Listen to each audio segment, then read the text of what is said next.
Welcome to Dr. J Explains. I'm Dr. J, physician and finance enthusiast, breaking down complex healthcare and money topics into practical, powerful insights for everyday use.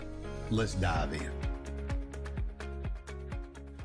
When I grew up in an area that was mostly probably blue collar people with jobs. I had a friend whose dad was the vice president of the local bank branch.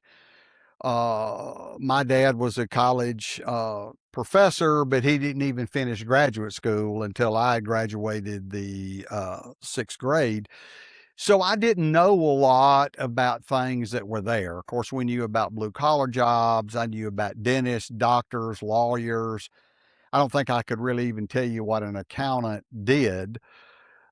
So it's something that I always thought I wanted to do, especially when I was a little kid and I fell out of my treehouse head first and broke both my arms. And then as soon as I got the cast off, I jumped a ditch on my bicycle and had to get stitches in my cheek because it was open. So I had some interactions with the healthcare early on. I remember one of my first interactions. I remember when I fell out of the treehouse and broke my arms, and my dad was forced to take me to the doctor's office. And my dad was not a bad guy, but sometimes when you want to make a butt out of yourself, you pick the wrong time. And I went in there thinking that I had broken one of my arms because one was more painful than the other. And of course, my dad had flopped them around and told me to twist them back and forth. And I remember him complaining to the doctor, there's nothing wrong with him. He thinks he broke his arm, but he doesn't have a broken arm. And when the doctor looked at him and says, no, sir, he doesn't have one. He has two. So that was one of my first interactions. And when you're in two long arm cast, there's certain things you can't do. So guess what his job was after that or whatever, to pay his penance, so to say, or whatever. So I'd always wanted to go to medical school. When I went to college, I didn't know about anything else. And I went the typical biology and chemistry route, but I did work in the operating room at a local hospital when I was in college. So I got some experience there, and I liked what I saw. The other thing that probably turned in my life is my dad always said, I always had a job where he had worked, like for the state teaching. So he never really had a whole lot of medical knowledge because he didn't really have to, because he was being taken care of in a pension system.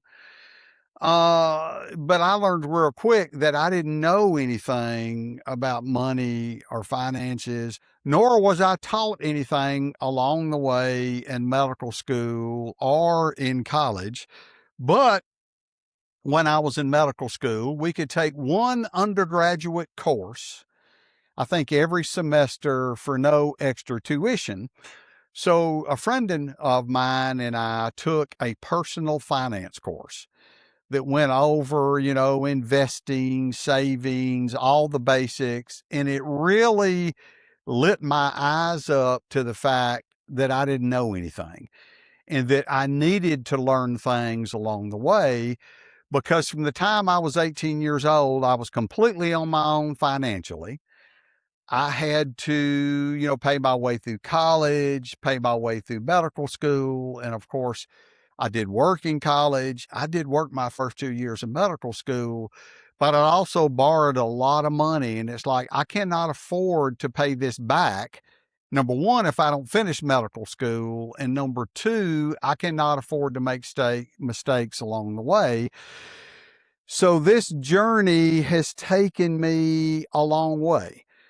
I started a OBGYN practice in a hospital that was starting OB back.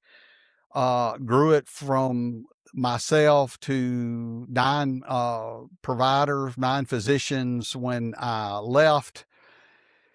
So over the years, I've delivered thousands of babies. I've done a lot of surgeries. The last, 10, 12 years, I was grandfather certified into urogynecology and pelvic reconstructive surgery, where I devoted the last 10 years of practice solely to it.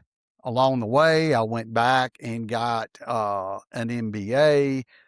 During this time, I've been on finance boards. I've been on the board of directors for clinics. I've been on about every kind of committee you could think of. I have been chief of staff in a hospital setting, as well as the president of my group the entire time this went on. And not only was that just a appointment I was given, I literally spent hours every night doing business stuff after I'd finished doing my notes and everything else. And I realized from hearing conversations among physicians how little physicians knew about the financial side of medicine, nor are they ever taught those particular things. But as a physician, you've got to know the rules to be able to survive, to get through that or whatever. So it really gave me an interest in finance. And I knew I had the low view of my practice, but one thing that wanted me to go back and get an MBA, I wanted to see the global, bigger picture perspective. During this time, got to spend a week in Washington, D.C., discussing health policy with various, Washington, D.C. leaders in the different departments. We went to Spain to study how other healthcare systems operated. So I felt like I had a unique perspective. So, there were some key turning points along that time that made me realize I was interested, but it's really kind of knowledge. I've always thought with knowledge, as soon as you think you know everything, at best you're stagnant if you're not falling behind. So I always spent a lot of time trying to focus on my chosen area of healthcare, as well as learn as much as I could about the healthcare business side of things. And what I have learned over the years is that for physicians, sometimes, let me tell you a little story. One of my children one time decided he was going to be on the math team. And now, while he's a smart guy, diligent wasn't necessarily the term I would use to describe his study habits when he was in middle school. I almost said when he was in medical school, but when he was in middle school. And I remember he took a math team test. He came bouncing out that door about 15 minutes later, telling me how easy it was. And there came my quote. Sometimes you don't know enough to know you don't know anything. And I realized that's where a lot of physicians are on the operations of healthcare, but their livelihood depends on it in many, many ways. So, over the years, sitting in the surgery lounge in between cases or whatever, I've heard a lot of people say a lot of things, and mostly I've just kind of soaked those up and listened to them, thinking to myself, you don't really believe what you just said, or do you understand what you just said, or whatever. But you just kind of soak it in because I think they come from a place that they think they know. As physicians, you have to learn a lot of stuff. You spend a lot of time studying, but that doesn't make you an expert on the business end of things, or the hospital administrator's view of things, or your office administrator's view of things. And I've kind of picked those up along the ways, trying to see the perspective from both sides. But I was still a physician this entire time. The biggest risk that I see physicians take is after you spend time in medical school and residency, you've borrowed that money, even though you're out, and now you finally have a job that's going to pay you, you don't understand how far behind you are. When it comes to investing or building wealth, there are three variables, and these are true for anybody. Number one is time. You are starting off time wise so far behind everybody else. You don't have the time they did anymore. You can't afford to make mistakes. You can't afford not to do the right things. Two is discipline. Well, you've put off forever the delayed gratification and this kind of stuff, and you don't want delayed gratification anymore. You want to start living that physician lifestyle, even though you are the poorest of the poor when you look from a net worth standpoint. So there's time, there's the discipline, and then there's the money that you put in. Well, you really got to have the discipline to save and put more money away than other people because you've already lost the time variable. And we will go over that in detail and everything else. Now, I've always said when it comes to wisdom, and I would hope that I have lived long enough and spent enough time in this that I have developed some wisdom. What is wisdom? I've always said wisdom is the ability to make good decisions. The ability to make good decisions came through having had experience, and experience came through having made bad decisions. So my other saying would be, I'm trying to get you not to experience the experiences that I have experienced. Let that one sink in. It's pretty deep or whatever. Hopefully we can do this on that podcast. I also want to demystify the whole medical process to the people that interact with healthcare, because people outside of healthcare don't really understand the way that it is. I'll give you a little secret though. Some of us in healthcare don't understand why it is the way it is, but we're going to get into those aspects during this podcast also. Now, so the question is, who is this podcast for? What's our targeted audience? And I'll be honest with you, when I first started down this path, my target audience was maybe people in college that wanted to go to medical school, people in medical school, people in residency, and young physicians. And I really thought these lessons really can apply, even the financial lessons, into really individuals in general, but also, like I said, just kind of untangle this whole process. So really who it's for is everyone or anyone who wonders about why healthcare is the way that it is and why is it so expensive and disjointed.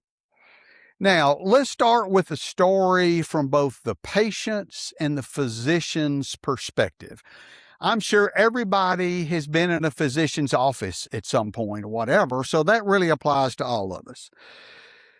But a patient feels like they have a problem and they schedule an appointment. It takes a couple of weeks to get in. They get into the office and they're either filling out forms, either now electronically or may still be on the clipboard and a piece of paper. And they wait about 45 minutes. And then they finally get back and they see the nurse in the back who's going to take their vital signs, weigh them. That's always the cruel thing we physicians like to do. So I guess we can laugh at everybody, because those scales lie. They lie when I get on them too.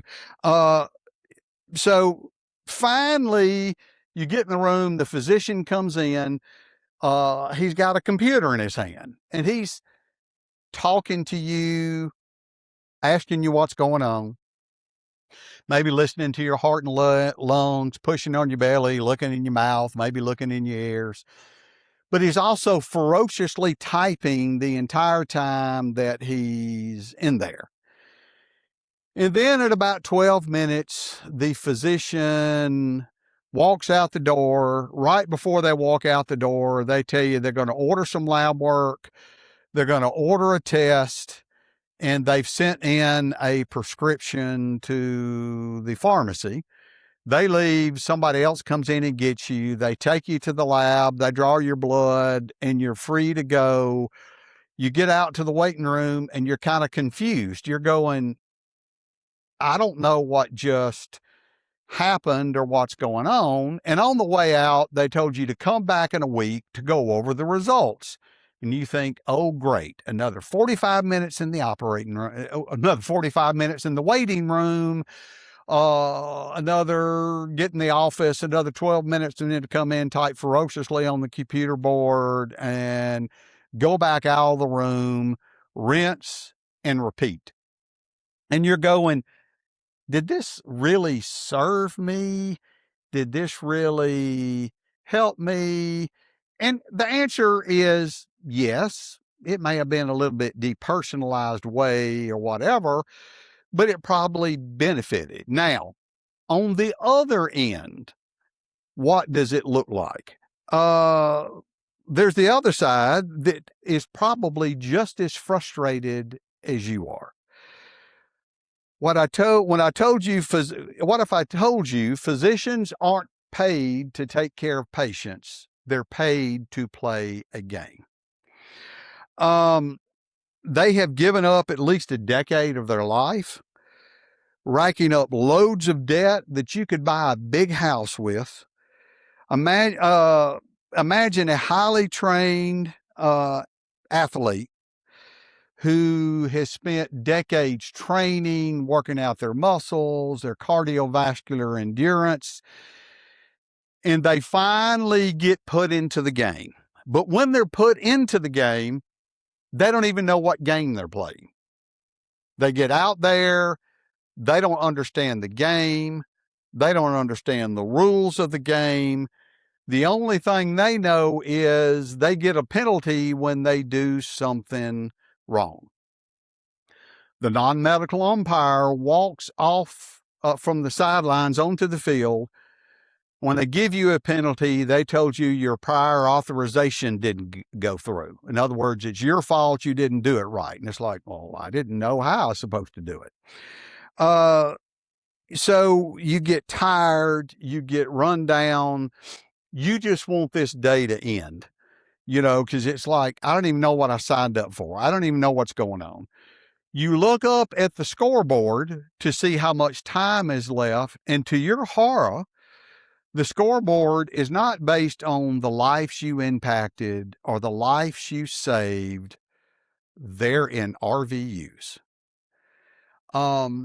So physicians are under constant pressure to keep moving, which sometimes is hard because you can have somebody come in that has a lot of problems and you spend time with them, but all that has done in some ways is thrown you further behind. The staff is getting huffy because the waiting room's backing up. Patients in the waiting room are complaining. And generally speaking, for every minute you spend with patients, you're going to spend another 2 to 3 minutes doing paperwork. In other words, if they spend 15 minutes with you, they're going to spend 30 to 45 minutes doing paperwork. And a lot of times that occurs after the office is closed. They sit there for hours doing paperwork. And a lot of times get home at 10 o'clock at night if they didn't finish their paperwork at 10 o'clock at night. And so the physician feels like now they're just a cog in a big multi-trillion-dollar machine, and they have no control over it. So in a lot of ways, they feel like this is not what they signed up for either. Ready for some rapid? Yep. All right. Pancakes or waffles? I'm not really a huge fan of either, to be honest with you. So if you'd left none of the above, but I'd probably have to say waffles. All right. Coffee or tea? Is that really a question? Coffee, black. Favorite TV series currently? I think I'm warped because the series I watch are usually those that are on streaming channels about serial killers. I don't know. I may have something twisted in my mind or whatever, but those are the ones that I seem to be drawn to, or an investigation, a documentary about the investigation into them. All right. What's your guilty pleasure? Probably going to bed early. What's something people would be surprised you enjoy?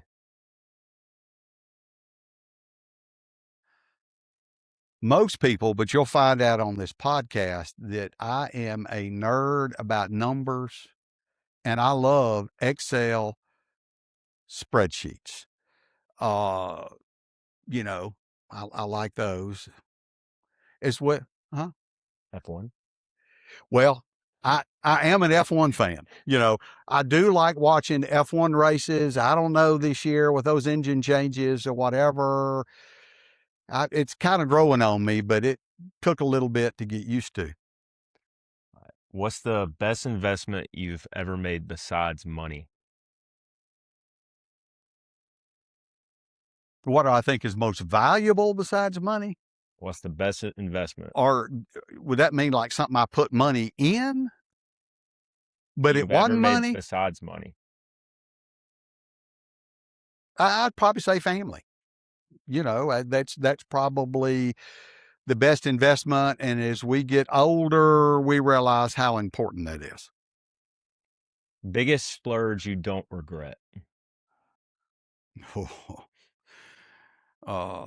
McDonald's Happy Meal, because pretty much when you get past that, I'm going to have anxiety. When I had to step away from healthcare a year ago, the hardest thing for me has been changing from a mindset that it's just not about saving money now, but stepping into a different world of spending the money and that you've saved up, because it was so hard to get there that I still don't want to touch it.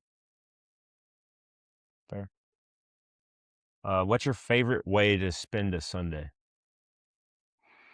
Normally on Sundays, we get up, go to church, and Sundays is usually when the F1 races are on.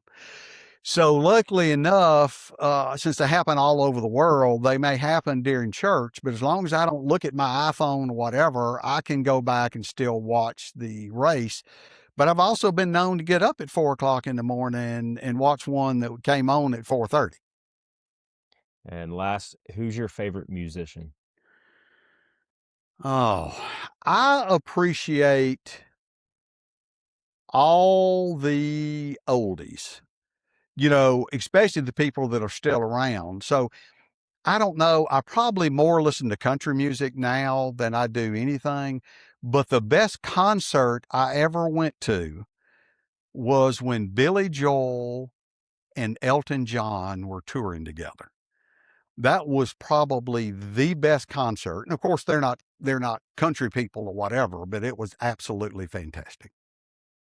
Stay tuned for future episodes when we're going to start delving into different areas of healthcare in detail, have all kinds of guests to discuss different areas and their area of expertise, and see if we can unwind some why healthcare is the way it is, as well as discussing other healthcare systems found throughout the world and the advantages and disadvantages of them.